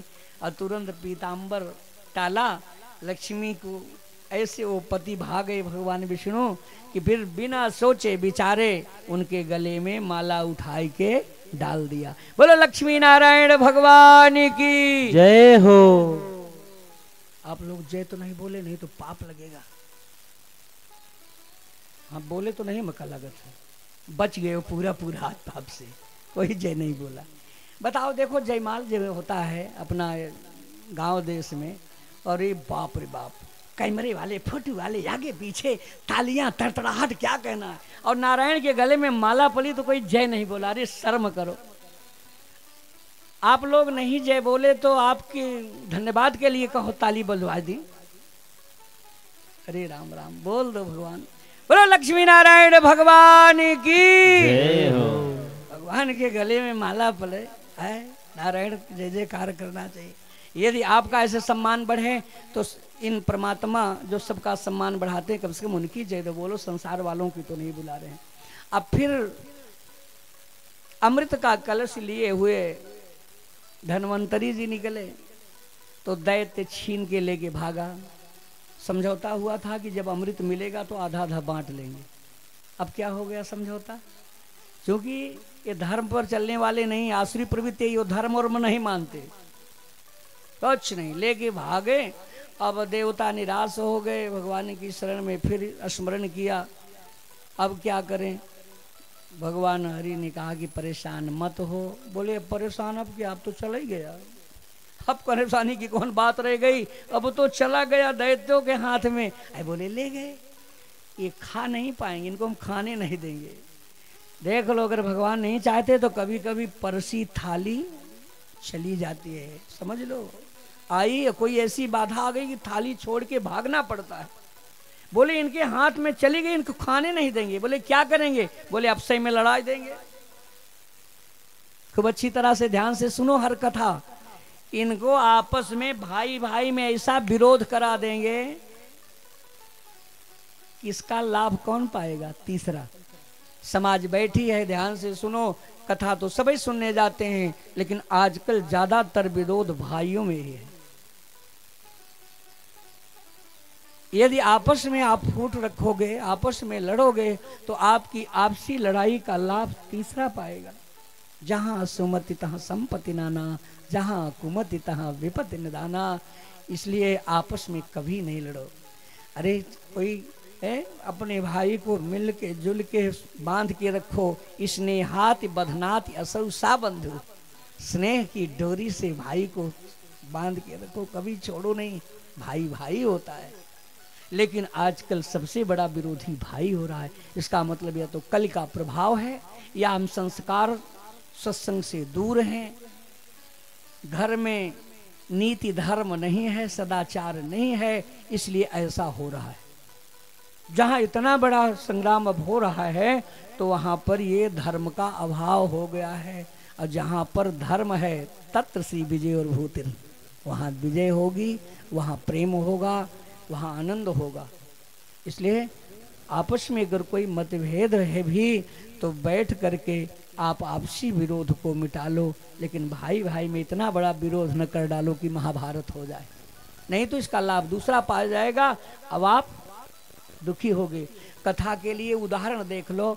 महाभारत में 11 छौड़ी सेना कौरवों की थी और 7 छौड़ी सेना पांडवों की थी। जिसके लिए युद्ध हुआ, 7 लोग पांडव में बचे, 3 लोग कौरव में, सब विनाश हो गया। बोलो, महाभारत किया, सब विनाश हो गया, किसी के काम आया नहीं है। भाई भाई मिल के अगर रहते तो क्या संभव, असंभव था। इसलिए ये कथा हमें पग पग पर शिक्षा देती है। और सुन करके, इसलिए कि साधन सिद्ध सुलभ अनुग्रह मार्ग, मर्यादा मार्ग, लौकिक वैदिक सामाजिक गृहोपयोगी सब कुछ तो इसमें भरा हुआ है। हर पहलू पर विचार किया जाए। सुदेव बाबा कहते हैं कि राजन, भगवान उसी समय देवताओं की मदद करने के लिए मोहिनी रूप धारण कर लिया। अतो ही भगवतो माया मायनाम अपि मोहिनी। मोहिनी अवतार भगवान धारण करके दैत्यों के पास पहुंच गए। बोलो भागवत भगवान की जय हो। बड़ा विचित्र अवतार है। कुछ लोग कहते हैं कि ये मोहिनी अवतार वाली कथा तो निकल गई होती तब ठीक रहा, ये तो नहीं ठीक है। और उसमें भी बताओ भगवान, ये भगवान की माया बड़ी, हाँ, बड़ी विचित्र चीज है। और ऐसे कटाक्ष करते, ऐसे दैत्यों को मन अपनी तरफ खींच लिया। आपस में जो लड़ाई हो रही थी, अहम पूर्वम न तुम इति प्रभो, एक दूसरे पर प्रहार होता, पहले मैं पीऊंगा, पहले मैं पीऊंगा। अरे इतना ही नहीं संतोष था। जहाँ दैती स्वभाव है वहाँ पर संतोष नहीं होता है। कोई भैया, तुम ही बड़े भैया पी लो, नहीं तो छोटे भैया पहले पी ले, नहीं अहम पूर्वम। इतने के लिए लड़ाई हो रही है कि आगे पीछे हम पहले पिएंगे। लड़ाई चल रही थी, मार काट रही थी। भगवान के स्वरूप को देखा, भगवान ने अपनी तरफ खींच लिया, लड़ाई बंद कर लिया। बोले कि ये बताओ तुम्हारा घर कहाँ है? काहे को हमारा घर पूछ रहे हो? नहीं, बताए दो। ये स्वभाव सब दैत्यों के हैं कि हाँ, कोई स्त्री चली जा रही है, बहुत सुंदर है, वो आपसे बात नहीं कर रही है, अपनी रास्ता जा रही है और जबरदस्ती आप रास्ते में खड़े, हे तुम्हारा घर कहाँ है? काहे को पूछ रहे हो भाई? वो आपसे बात नहीं कर रही है, आपकी तरफ देख नहीं रही है, तुम्हारा घर कहाँ है? ये दैत्यों का स्वभाव है। न कोई परिचय है, न रिश्तेदारी है, न कोई संबंध है, न कभी हम देखें, आज पहली बार देखें, सुंदर बहुत है, बस। ये स्वभाव दैत्य का होता है। बोले क्या करोगे हमारा घर पूछ के? नहीं, इसे बताए दो। तो भगवान तो अपनी माया से बुद्धियाँ खींच ही नहीं लिया। बोले हम तो बेघर हैं, हमको जो ज़्यादा सम्मान देता है उसी के घर में निवास करें। अरे बोले उठाए के अमृत का कलश हाथ में दे दिया, लो, इससे बड़ी गिफ्ट क्या होगी? जिसके लिए महाभारत हुआ है, वो उठा करके समुद्र अमृत का कलश उठा के दे दिया। भगवान ले लिए, देख लिए, बुद्धि हर लिए कि नहीं। मोहिनी में यदि मन फंसेगा तो भगवान जो संपदा दिए हैं उसका सदुपयोग नहीं किए होगे। बुद्धि से बड़ी संपदा और कुछ है? जिसके घर में मंद बुद्ध का बालक होगा उनसे पूछो दुख का कारण, महाराज एक ही बेटा है वो भी मंद बुद्ध का है। और इतनी बड़ी रत्न सबसे कीमती शरीर में क्या है? बुद्धि। इसको पाए हो भगवान ने दिया है गिफ्ट में, तो इस बुद्धि का जीवन में दुरुपयोग न करो। भगवान ने अगर बुद्धि दिया है तो बुद्धि का सदुपयोग करो, और यदि सदुपयोग नहीं करोगे, अपनी बुद्धि का दुरुपयोग करना शुरू कर दोगे, तो भगवान तुम्हारी बुद्धियां फिर छीन लेंगे। तद हरते धनम तद हरते सुख संपदाम तद हरते बुद्धिम।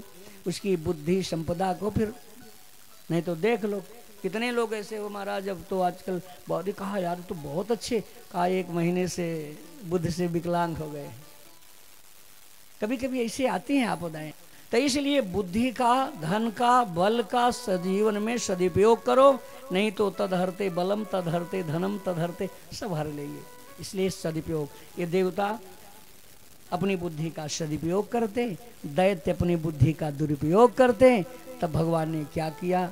इनकी बुद्धि को खींच लिया, ले लिया, दे करके ले लिया। दैत्य से पूछे बताओ, ठीक है हमें दे दिया, हम तुम्हारे घर चले, पहले ये बताओ हम पसंद हैं कि नहीं, तुम्हें हम जच रही है कि नहीं। दैत्य तो लट्टू हो गया, अरे तुम बहुत सुंदर हो, बहुत जम रही हो हमको। भगवान बोले अच्छा तो एक बार हमसे भी पूछ लो अपने के लिए, हम तो पसंद हैं तुम्हें, लेकिन हमसे पूछो अपने लिए। दैत्य तो डर गए कहीं इनकार न कर दे, तो बोले हम पसंद हैं तुम्हें कि नहीं। भगवान बोले तब जब दोनों पसंद हो तब तो काम चले। भगवान बोले तुम नहीं पसंद। बोले अरे हम ऐसे तो ऐसे नहीं हैं, बाबा कश्यप के खानदानी हैं, नाती पनाती। भगवान बोले ओहो, बाबा कश्यप के परिवार में इतने मूर्ख पैदा हो गए, हम नहीं जानते बाबा कश्यप के खानदान के। अरे ऐसे वैसे नहीं है, सब हम ग्रेजुएट हैं, पढ़े लिखे हैं। क्या पढ़े लिखे हो, कोई बुद्धि है तुम लोगों के पास? अरे ऐसा डांट रहे हो जैसे गए गुजरे खानदान के हैं। आपसे बता दिया पहले कि हम बाबा कश्यप के खानदान के हैं। भगवान बोले हम बस समझ गए कि समय होता है, कभी कभी अच्छे खानदान में मूर्खों पैदा हो जाते हैं, तुम जैसे मूर्ख पैदा हो गए। बताओ अगर तुम बुद्धिमान होते तो भाई भाई लड़के मर जा रहे हो, और हमारा तुम्हारा कोई संबंध नहीं, पहले से ही बता दिया कि हमको जो ज्यादा सम्मान देता है उसी के घर में चली जाती हूँ। तो अब जरा बुद्धिमान हो तो विचार करे कि ये पहले से ही कह रहे कि भैया हमको जो ज्यादा सम्मान, तो आज हम सम्मान दे रहे हैं, हमारे घर में चलेगी, और कल हमसे बड़ा कोई परदेसी मिल गया माल वाला तो उसके घर में चली जाएगी। बात तो यही हुआ ना, झूठ तो नहीं बोले कि हमको जो ज्यादा सम्मान देगा हम उसी के घर में चली जाती हूँ। इसका मतलब न कोई धर्म है न नीति है, जिसको बोलते हैं कुलटा। कुलटा माने कुलम अटतीत इत कुलटा। कुल माने परिवार, अटति गच्छति ब्रजति। जो एक नहीं महाराज, महाराज एक ही घर नहीं, 10 घर कह चुके हैं, यही हुआ ना। कुलम अटतीत इत कुलटा, जो एक परिवार को रोज ही छोड़ती रहती हैं, बढ़िया परदेसी मिला मालदार उसके यहाँ चली गई। तो भगवान ने बुद्धि तो हर लिया, का ठीक है, अच्छा ठीक है अब हम नहीं लड़ेंगे, भाई भाई कान पकड़ रहे हैं, आप जैसे कहोगे वैसे अब बोलो। तो हमारी बात सुनो, ये मेहनत किए हैं देवताओं, ये ऊपर का जो पनिहा माल है देवता को पिला दें अमृत, और गाढ़ा तो अब तुम्हारी हो गई ना, गाढ़ा माल घर में रहेगा, और पतला माल देखो देवता मेहनत किए हैं बेचारे, इनको भी 2-2 बूंद मिल जाए। बोले पिलाए दो। अब देवता से बोले बैठ जाओ, ये सब तुम्हारे लिए, अब क्या कहें। अब जो हमारी शरण में आता है, हम आज कुछ नहीं देखा, या तुम्हारे लिए अगर हमको साड़ी पहनना हुआ तो साड़ियों पहन लिया, लाली भी लगा दिया, चूड़ियों पहन लिया, हैं, तुम्हारे लिए हम सब कुछ बन सकते हैं। आज भगवान देवताओं के लिए साड़ी पहन के आ गए हैं, मोहिनी रूप धारण करके। देवता बैठ गए, अब पिलाने लगे। आधा से ज्यादा अमृत कलश का चुक गया। दैत्य बोले कि कहाँ तक पनिया माल है? अभी तो बोले ऊपरे वाला पनिया माल है। जब और नीचे चला गया तो राहु से न लहा गया। सब देवता को पिलाते जब सूर्य चंद्रमा के पास पहुंचे, उसी समय राहु जाके बीच में बैठ गया। सूर्य चंद्रमा नेत्रों से इशारा किए, भगवान बोले शांत रहो, हम सब पहचान रहा हूं, लेकिन अब पांत में बैठा है तो यहाँ भेद नहीं करना चाहिए। यहाँ तो कभी कभी हम देखे हैं ना, यहाँ प्रसाद बट रहा है, खास उनके कोई मित्र हैं या हाँ, तो उठा करके इधर एक लड्डू तो उधर 2-3 दे देंगे। घर में भाभी को भी लेते जाओ तो बगल वाले को कैसे लगेगा कि हम बगले हमको 1 लड्डू, उधर 3-4 लड्डू दे दिए। प्रसाद में भी भेद कर लेते हैं। तो पांत में अगर समाज में एक साथ हो तो एक व्यवहार करना चाहिए। भगवान बोले मैं पहचान रहा हूं, लेकिन अब एक साथ पंक्ति में बैठा है तो भेद नहीं करना चाहिए। भगवान ने अमृत भी दे दिया, लेकिन रहा नहीं गया। ज्ञान चक्र दर्शन से राहु का सिर काट लिया। अब तो मरने वाला नहीं, अमृत पी लिया। एक ग्रह और तैयार हो गई, केतु भी। देखो सच बात यह है कि अमृत भक्ति रूपी अमृत पिलाया जा रहा है। जब और सूर्य चंद्रमा है मन और बुद्धि के देवता। चंद्रमा मन के देवता और सूर्य बुद्धि के देवता हैं। तो जब सच्चाई से मन और बुद्ध से भक्ति होती है तो सांसारिक विषय उस समय बाधा डालते हैं, पक्का है। लेकिन यदि मन बुद्ध से, केवल पाखंड दिखावा नहीं है, केवल ऊपर का नाटक भक्ति, अंतरात्मा से भक्ति हो रही है तो संसार का कोई भी विषय आपको पराजित नहीं कर सकता है, स्वयं पराजित होके चला जाएगा। मन बुद्ध से भक्ति बट रही, इसलिए राहु है विषय। राहु विषय आया तो स्वयं पराजित हो गया। और जब तक विषय नहीं मिटेगा, विषय नहीं हटेगा, तब तक वो हो परमात्मा लक्ष्य पूरा नहीं, परमात्मा नहीं दिखेगा। और जैसे ही राहु विषय मरा, वैसे ही भगवान चतुर्भुज रूप में प्रकट हो गए। अरे तब तो दैत्य बोले, अरे ये तो विष्णु है, अरे गजब नाटकी, ये तो देवताओं के लिए क्या क्या इसे करना पड़े। साड़ी भी पहन लेगा, लाली भी लगा लेगा, चूड़ी, माने देवताओं का काम बने चाहे जैसे हो। मारो मारो मारो, तत्र दैवासुरो नाम रणम परम दारुण। बड़ा दारुण युद्ध हुआ। युद्ध का परिणाम यही हुआ कि देवता विजयी हो गए, दैत्य पराजित हुए। दैत्यों के गुरु पराजित ने, किसी का हाथ कट गया, किसी का सिर कट गया, कितने मूर्छित हो गए। लेकिन शुक्राचार्य के पास एक संजीवनी विद्या थी, सबको स्वस्थ कर दिया। अस्वस्थ करके उनसे सत्कर्म करवाया, यज्ञ करवाया। यज्ञ से, सत्कर्म से बल बढ़ता है। राजा बल के पास धन की कमी नहीं थी, खूब ब्राह्मणों का सत्कार किया और बढ़िया से रबड़ी बनाए बनाए करके। हाँ रमाशंकर जी, जैसे आप हैं, एक कटोरा वहाँ इधर गन्ना का रस पिलाए और एक बड़ा कटोरा में खूब बढ़िया से एकदम, मैंने इतना भरा था कि थोड़ा सा छलक नहीं रहा था। तो हमको पूछना पड़ा कि भैया ये क्या है। अब बोले रमाशंकर भैया के गई लागत यहाँ खोवा बनाए के लाया, हाँ बगल एक कटोरा में चीनी। हम कहा ये चीनी का हो, ये कहा ये कहीं खोवा हमें से अपने इच्छा अनुसार मिला ले। तो ब्राह्मणों की सेवा में जैसे ये लगी हैं बढ़िया से, तो हम उसको सच बात बताऊं, उस समय हमको आनंद खूब मिला, गन्ना का रस पिया। हम कहा इसको अभी नहीं, इसको अब कथा बोल के उठेंगे, ऊर्जा खूब निकली रहेगी तो खोवा हम लोग खा लेंगे। हाँ रखवाए हैं, रखा है ना, हाँ बहुत बढ़िया बात है। तो ऐसे वो रबड़ी खूब खिलाए रहे थे राजा बलि। खूब ब्राह्मणों का बढ़िया से मलाए, ब्राह्मण खाएं तो फिर कहो क्या कहना, कहो प्रसन्न होकर आशीर्वाद दे। और ब्राह्मणों के आशीर्वाद में बहुत बड़ा दमखम है, खूब आशीर्वाद दिया और खूब प्रभुत मात्रा में। भाई दानी राजा बल जैसे कौन था, उदार मना होकर के दान कर रहा था। तो ब्राह्मण खूब दक्षिणा पा रहे थे, खूब खा रहे थे, खूब प्रसन्न होकर आशीर्वाद।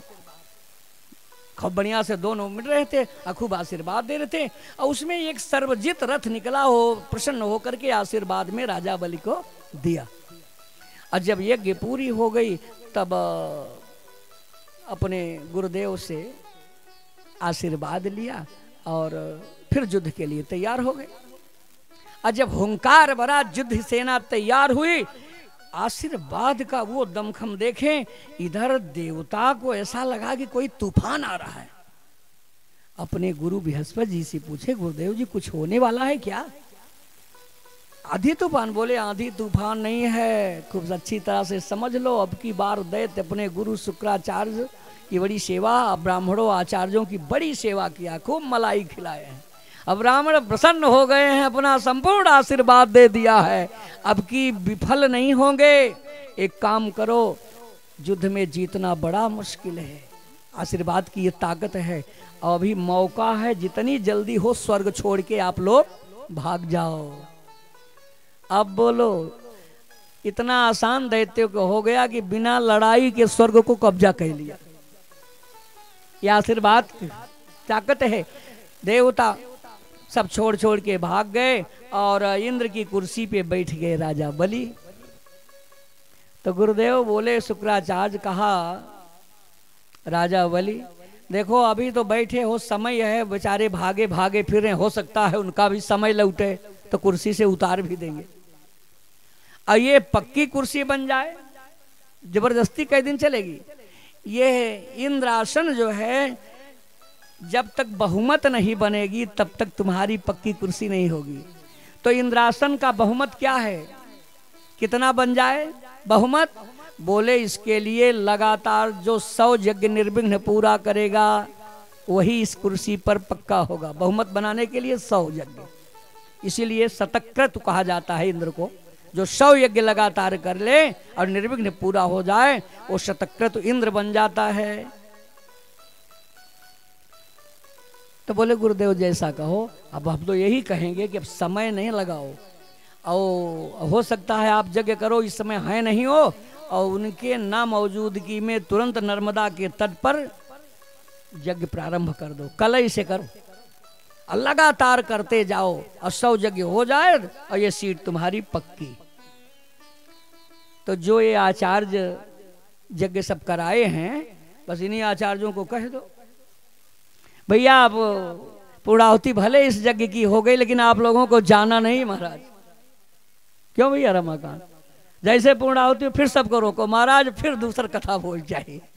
हाँ बोले, हाँ ऐसे ही होना चाहिए। तो बोले अब आप लोगों से निवेदन है कि अब एक ही नहीं, लगातार एक पूर्णाहुति कराओ, दूसरे दिन फिर संकल्प दूसरी कथा की, तीसरी संकल्प फिर चौथे दिन फिर दूसरी कथा की। कितनी करना है? एक हो गई है, अभी 99 और यज्ञ हो, 100 यज्ञ यहाँ पर हो लगातार। तम नर्मदायास तट उत्तरे बलेर त्वजस्ते भ्रू संग के। राजा बलि को आदेश मिला, किसी नर्मदा के किनारे आप बढ़िया से यज्ञ करो। वो यज्ञशाला, भाई उसके पास धन की कमी तो नहीं, बढ़िया से यज्ञशाला आपकी तरह बनवाया, 4 गेट लगवा दिया, 4 द्वार थे, और 4 द्वार पर ऋग्वेद, यजुर्वेद, सामवेद, अथर्ववेद, चारों वेद के ब्राह्मण थे, और बहुत आचार्य, और मुख्य आचार्य शुक्राचार्य जी थे। यज्ञ शुरू हो गई, भगवान को सब पता हो गया अपने भक्तों के लिए। तो प्रेरणा दिया अदिति को, कुछ उपाय करो। माने रात्रि में ही उनको जैसा स्वप्न दिखा कि बताओ तुम अपने पुत्रों के लिए विचार करो। तो अदिति बोली अपने पति कश्यप से कि बताओ तुम्हारे पुत्र मारे मारे फिर रहे हैं देवता, आप अपने पुत्रों के लिए कुछ नहीं सोचा? अब बोले हम क्या, चलो भगवान की शरण में चलें, जैसा भी होगा।